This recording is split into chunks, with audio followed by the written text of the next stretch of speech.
Berlatar di negara Meksiko, cerita iteh dimimitian dengan memperlihatkan kepada seorang pria yang sedang ngudut di dalam mobil. Pria itu bernama Santiago. Tak berselang lama, terdengar suara radio miliknya yang memberitahu kepada semua unit untuk segera melapor bahwa telah terjadi sebuah kasus di suatu tempat. Lantas Santiago pun melanjutkan perjalanannya ke lokasi yang diberitakan radio. Usus punya usus, ternyata Santiago ini merupakan seorang fotografer khusus dari sebuah tabloid berita. Entah itu kasus pembunuhan, kasus gangguan jurik, dan lain-lain. Dan beliau juga dikenal sebagai pekerja yang sangat profesional, di mana ia tak kenal waktu, mau siang, malam, subuh, selagi mendapatkan informasi tentang kejadian, maka Santiago akan langsung menuju TKP. Dan kali ini ia akan memotret kejadian pembunuhan di suatu tempat. Bahkan untuk melancarkan pekerjaannya, Santiago juga kerap memberikan uang pelicin kepada para petugas demi kelancaran memotret berbagai objek yang dibutuhkannya. Lantas beliau pun langsung memotret si pelaku. Bahkan korban yang merupakan seorang wanita tewas terbunuh pun langsung ia foto. Setelah selesai memotret, beliau pun langsung mencetak hasil jepretannya. Ya, begitulah pekerjaan yang dijalani oleh Santiago. Dan inilah dia film Disappear Completely.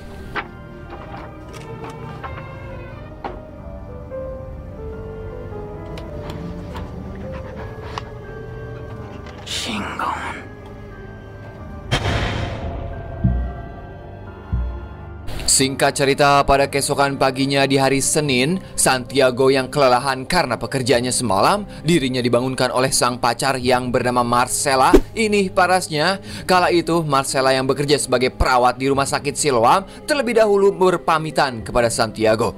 Namun sebelum berangkat, Santiago menjanjikan kepada sang pacar akan mengajaknya makan di sebuah restoran nanti peting alias malam. Sementara Santiago juga akan pergi ke kantor tempatnya bekerja. Namun saat berada di kantor, dirinya malah dicerek kanan alias dimarahi oleh bosnya karena hasil foto semalam yang Santiago ambil kurang menarik, di mana si bos berkata tidak ada yang peduli tampilan fotonya selama korbannya sudah mati. Tak hanya dimarahi, ternyata hasil karya foto-foto Santiago juga ditolak oleh perusahaan lain. Me batearon de la otra galería. Ahí está, a chingarle. Gracias, Singkat cerita, malam pun poek terlihat Santiago pun menjemput Marcela yang baru saja selesai bekerja di rumah sakit. Namun saat Marcela masuk ke dalam mobil, tiba-tiba Santiago dihubungi oleh temannya yang merupakan seorang isilop alias polisi, di mana temannya itu mengabarkan bahwa telah terjadi kejadian yang menarik untuk pekerjaanmu. Ya, dengan terpaksa Santiago lebih memilih pekerjaannya daripada makan bersama dengan Marcela. Mendengar hal tersebut, tentu saja Marcela sangat kecewa karena bukan sekali dua kali Santiago membatalkan rencana mereka akibat pekerjaan. Lantas Santiago pun mencoba membujuk Marcela untuk merencanakan ulang makan malam mereka. Namun Marcela sudah muak dengan janji-janji palsu Santiago. Marcela juga memberitahu bahwa sekarang aku sedang reneh alias hamil. Seketika Santiago pun terdiam mendengar kabar itu. Bukannya ia tidak mau punya anak, melainkan Santiago belum siap secara finansial untuk memiliki seorang anak. Cek aing geh, namun mau bagaimana lagi, ia harus siap menerima kenyataan. Entonces, quizás signifique algo. Marcela yang ngambek atas kelakuan Santiago, dirinya pun lebih baik pulang naik Gojek daripada harus diantar sang pacar. Sedangkan Santiago akan tetap melanjutkan pekerjaannya. Kemudian sesampainya di TKP, seorang teman bernama Lupe melarang Santiago untuk masuk dikarenakan Santiago datang terlambat. Sebagai seorang fotografer yang profesional, Santiago pun tidak menyerah begitu saja, di mana ia mencoba memanjat pohon, kemudian diam-diam menyelinap masuk ke dalam rumah TKP tersebut. Dan setibanya di dalam, Santiago pun langsung memotret berbagai objek dan subjek termasuk korban dari kejadian itu. Pinche Santiago. Ni te acomodes. Chingados pasó aquí. Akibat kemunculan Santiago membuat seorang polisi yang berjaga di dalam terkejut. Kita perkenalkan terlebih dahulu, polisi itu bernama Cabo. Namun lagi-lagi Santiago memberikannya uang pelicin supaya si Cabo ini memperbolehkan untuk memotret korban di sana. Kemudian Cabo pun memberitahu bahwa korban ini sudah dikerumuni atau dimakan oleh para tikus semenjak dirinya datang. Dan sepertinya si korban juga sudah tewas beberapa hari yang lalu, terbukti dengan jasad si korban yang mulai membusuk. Namun tiba-tiba mereka dibuat terkejut oleh suara dari balik rak buku. Kemudian saat dicek oleh si Cabo, ternyata itu hanyalah seekor berit alias tikus. Akan tetapi saat Santiago melanjutkan pemotretan, tiba-tiba deui.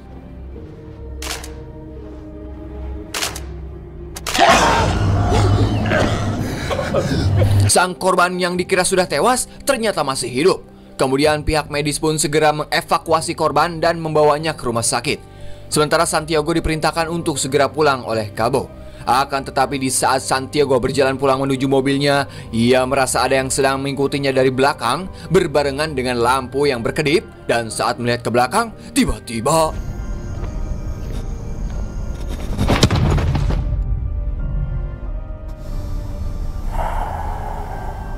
seketika, tas dan juga kamera miliknya hilang. Beruntung memori hasil jepretannya masih ada di dalam jaket. Kemudian setibanya di rumah, Santiago pun langsung mengedit foto hasil jepretannya di Lightroom. Setelah beres mengedit, ia pun langsung mengirimnya ke kantor pusat. Setelah selesai dengan pekerjaannya, lantas Santiago pun beranjak molor. Namun saat dirinya sedang tertidur, Santiago mengalami mimpi buruk di mana ia melihat dirinya menjadi korban dari sebuah kejadian. Bahkan dimasukkan ke kantong mayat, sampai-sampai pihak medis pun sedang melakukan otopsi jasadnya. Setelah itu, Santiago pun dibangunkan oleh anjing kesayangannya yang menggonggong sangat keras. Kemudian saat beliau sedang menyiapkan sarapan, Santiago juga sempat melihat hasil USG kandungan Marcella. Namun hal aneh pun terjadi, di mana Santiago mengalami mimisan secara tiba-tiba. Akan tetapi ia tidak peduli dengan hal itu karena sekarang ia harus segera pergi menuju TKP yang baru bersama Lupe dan Cabo. Setibanya di lokasi TKP yang merupakan gedung terbengkalai, Lupe dan Cabo sangat terganggu akibat bau menyengat dari jasad si korban. Bahkan si Lupe juga sampai muntah-muntah karena bau tersebut. Tapi anehnya Santiago tidak mencium bau apapun. Bahkan dengan santainya ia mendekati jasad korban sambil memfotonya. Sedangkan Lupe dan Cabo terpaksa harus meninggalkan tempat karena mereka sudah tidak kuat lagi dengan aroma busuk yang menyengat. Akan tetapi saat Santiago memotret bagian wajah si korban, tiba-tiba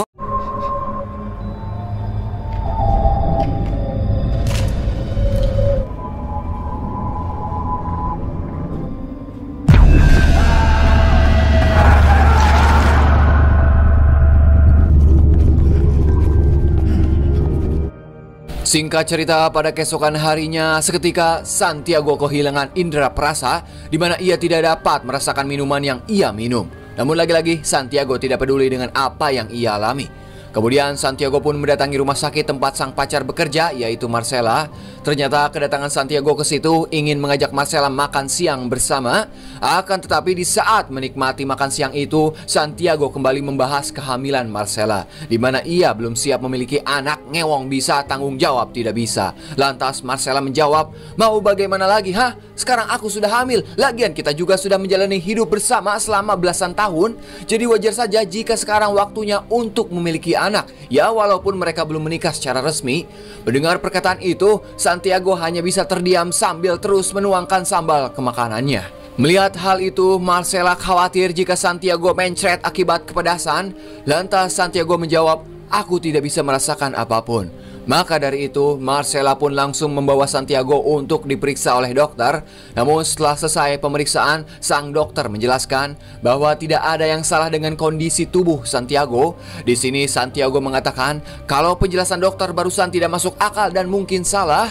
Namun Marcella tidak peduli dengan hal tersebut karena dirinya harus segera kembali bekerja. Di sini Santiago pun sangat kecewa atas sikap Marcella, hingga pada akhirnya Marcella bisa membalas dengan berkata, "Hakan kudiatah ngajanjian bae tapi sok teu ditepatkeun janjina."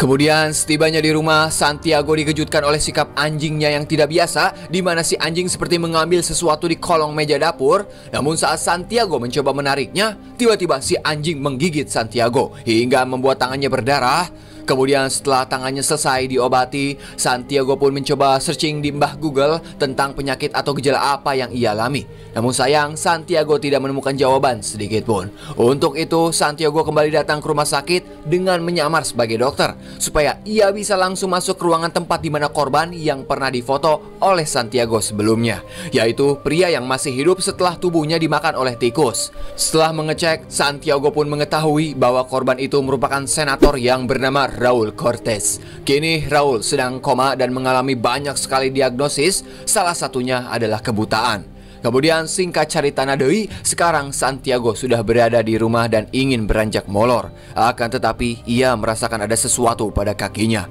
Dan saat membuka selimutnya, kaki Santiago sudah dikerumuni banyak tikus. Ternyata itu hanyalah halusinasi Santiago saja. Namun saat membuka selimut Marcella, Santiago dikagetkan dengan tubuh Marcella yang hanya organ dalamnya saja. Lagi dan lagi, ternyata itu semua hanyalah mimpi buruk. Kemudian Santiago pun pergi ke dapur dan meminum sebotol kerating deng untuk menenangkan pikirannya. Akan tetapi si anjing malah menggonggong sangat keras hingga membuat Santiago kaget dan memecahkan botol minumannya.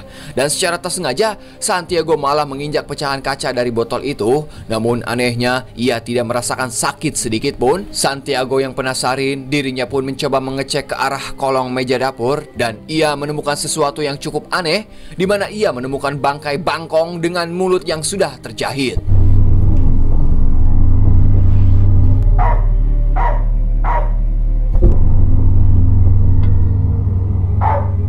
Kemudian pada keesokan harinya, tepatnya di hari Kamis, Santiago membawa dan memperlihatkan temuannya itu pada Lupe dan Cabo.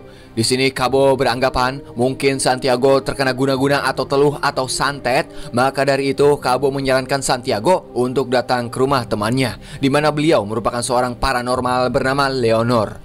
Sebenarnya Santiago tidak percaya dengan hal-hal seperti itu, apalagi setelah ia sering menonton channel YouTube Pesulap Merah bahwa hal-hal yang berbau santet dan semacamnya tidak ada. Namun mau bagaimana lagi, dirinya pun akan pergi ke rumah Leonor sebab dokter juga tidak bisa menjelaskan apa yang diderita oleh Santiago sekarang. Kemudian sesampainya di sana, Santiago pun harus membayar sejumlah uang dengan seharga 2.000 peso Meksiko atau kalau dirupiahkan sekitar 1,5 jutaan supaya dirinya bisa bertemu dan dilayani oleh Leonor.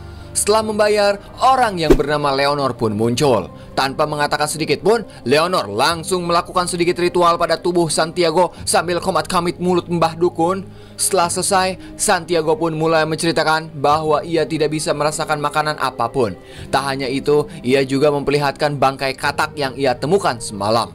Lantas, Leonor pun menyuruh Santiago untuk membelek tubuh bangkai kodok tersebut. Dan ternyata, di dalamnya terdapat sepotong kertas bertuliskan, Santiago, hidupmu dalam kegelapan. Kemudian Leonor pun menjelaskan bahwa kau sedang dikutuk oleh seseorang karena telah mengusiknya. Santiago bertanya, apakah kau bisa menghilangkan kutukan tersebut? Leonor menjawab, aku tidak bisa, namun aku akan merekomendasikan kau kepada rekanku yang bisa mengusir kutukan ini. Namun lagi-lagi Santiago harus membayar uang seharga 1.000 peso. Tah cek aing ge, dukun kalau nggak nipu ya cabul. Sayangnya Santiago tidak memiliki uang lagi, apalagi gaji Santiago hanya sebatas UMR.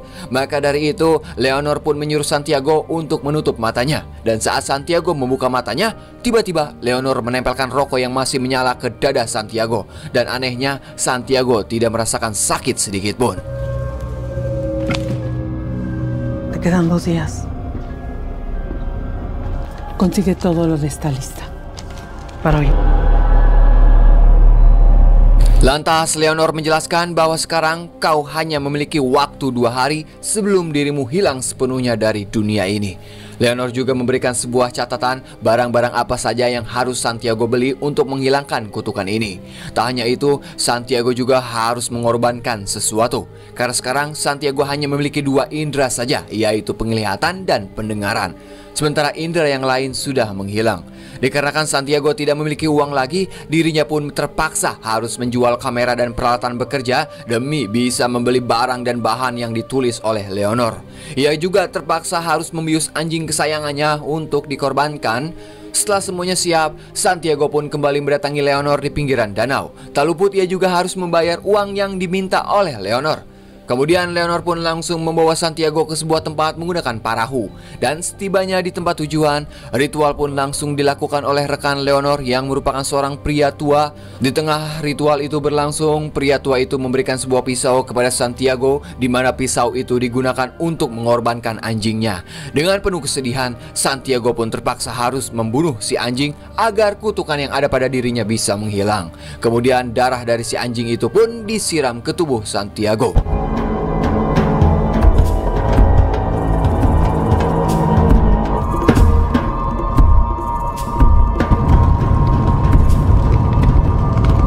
Singkat cerita, pada keesokan paginya, tepatnya di hari Jumat, Leonor mengatakan bahwa ritual sudah selesai dan berhasil.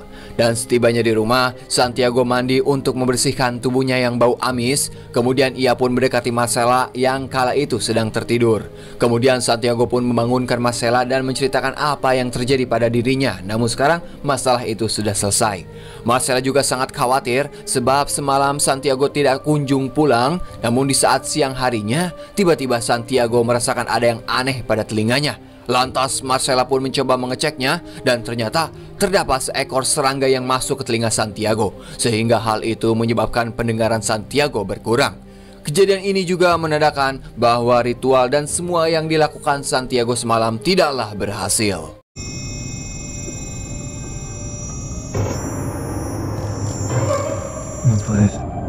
Santiago. Setelah itu, Marcela pun kembali menanyakan apa yang sebenarnya terjadi kepadamu sayang. Lantas Santiago pun menjelaskan bahwa diriku ini sedang terkena kutukan. Namun tetap saja Marcela tidak percaya dengan semua perkataan Santiago. Untuk membuktikannya, Santiago pun sengaja menyayat lengannya sendiri. Hingga pada akhirnya Marcela pun mulai percaya walaupun sedikit. Selagi Marcela mengambil P3K untuk mengobati luka sayatan di tangan Santiago, diam-diam Santiago malah pergi mendatangi kediaman Leonor. Namun sayang, saat berada di sana, Leonor tidak berada di rumah. Maka dari itu, Santiago pun langsung mendatangi tempat ritual semalam dan setibanya di sana, ia melihat ada beberapa orang yang sedang menggotong peti jenazah. Yang ternyata Leonor juga berada di sana. Ketika Santiago menghampiri Leonor, beliau memberitahu bahwa pria tua yang memimpin ritual semalam telah meninggal dunia akibat serangan jantung setelah Santiago pulang. Tapi Santiago tidak peduli dengan hal itu, ia tetap kekeh ingin melepaskan kutukan yang ada pada dirinya. Dan aku harus berbuat apa lagi selanjutnya? Tapi najisnya, si Leonor malah menjawab, sekarang sudah tidak ada lagi cara selain menikmati sisa umur yang Santiago miliki, di mana sisa umurnya hanyalah 1 hari lagi. El tiempo que te quede aquí, amigo. Tidak menyerah begitu saja, sesampainya di rumah, Santiago langsung mengecek hasil fotonya di TKP Senator Cortez. Di mana saat pencahayaan foto itu ditingkatkan, Santiago menemukan sosok menyeramkan yang ada di balik pintu. Karena penasaran, Santiago pun memberanikan diri untuk kembali datang ke rumah Senator Cortez secara diam-diam. Ketika sudah masuk, beliau pun mulai memeriksa seluruh bagian ruangan dan di sini Santiago menemukan bangkai katak yang sama seperti yang ia temukan di bawah meja dapur. Setelah itu, Santiago menemui Lope dan Cabo dan ia langsung memperlihatkan ada sosok misterius pada hasil fotonya.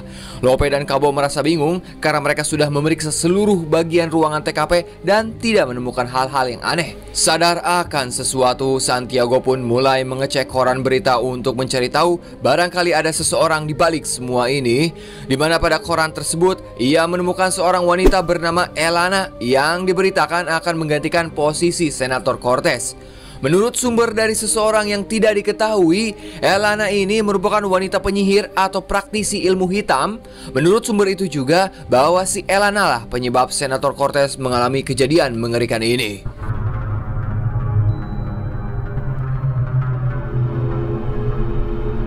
Dikarenakan waktu hidupnya tinggal sehari, Santiago pun mendatangi kantornya untuk meminta bantuan pada atasannya. Dari bantuan itu, akhirnya Santiago bisa bertemu dengan orang yang membuat sumber berita. Kita sebut saja orang ini Ujang, di mana si Ujang ini dulunya adalah bawahan Elana. Jadi ia bisa tahu semua rahasia tentang sosok siapa sih Elana ini. Kemudian Santiago juga memperlihatkan hasil fotonya pada Ujang. Dan setelah melihat foto tersebut, Ujang menjelaskan bahwa Santiago telah mengganggu sosok iblis yang seharusnya tidak diganggu. Ternyata Ujang juga mengetahui alamat rumah si Elana. Namun sebelum itu, ia menjelaskan suatu hal terlebih dahulu, di mana kediaman Elana adalah tempat di luar jangkauan polisi. Jadi jika terjadi sesuatu pada Santiago, pihak polisi tidak akan bisa membantu dirimu. Namun Santiago tidak peduli dan ia akan tetap datang ke rumah Elana. Dengan alamat yang diberikan oleh Ujang, Santiago pun langsung berangkat menuju kediaman Elana. Dan singkat cerita, sesampainya di sana, Santiago pun diam-diam mulai menyelinap masuk ke rumah itu yang letaknya berada di tengah hutan.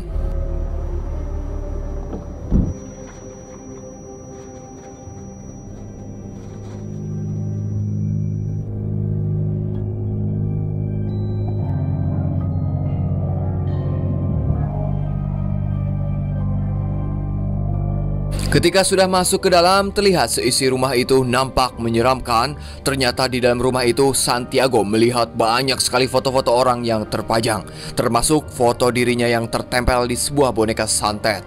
Kemudian Santiago pun mulai menelusuri seisi rumah hingga sampai ke ruangan belakang halaman.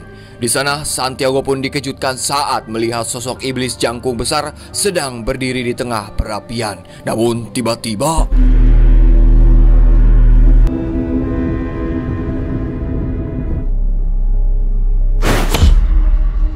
saat tersadar, Santiago sudah mengalami kelumpuhan di mana ia tidak bisa menggerakkan tubuhnya sama sekali. Tak hanya itu, sosok iblis menyeramkan sudah berada di hadapannya, di mana sosok itu berkata, "Bayimu berikan padaku dan aku akan mengembalikan semua yang sudah kuambil darimu." Maksudnya si iblis meminta bayi yang ada di kandungan Marcella. Tentu saja Santiago menolak permintaan itu. Kemudian sosok iblis itu menjelaskan, "Jika kau memberikan calon bayimu, maka semua yang hilang dari Santiago akan kembali seperti semula. Dan jika kau tidak mau memberikannya, maka kau akan menghilang selamanya." Kemudian iblis itu melakukan sesuatu hingga membuat Santiago nyerengit kesakitan.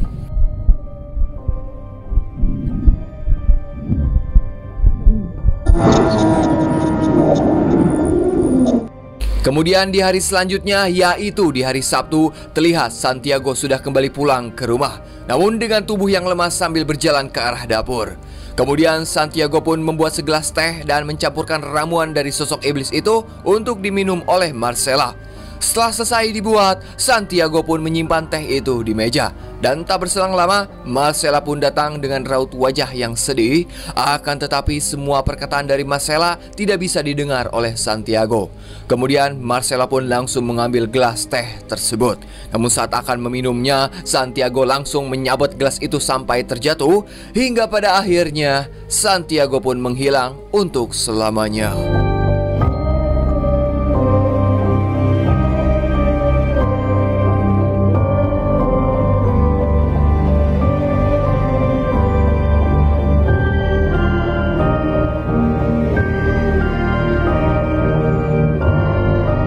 Dan film pun anjing banget.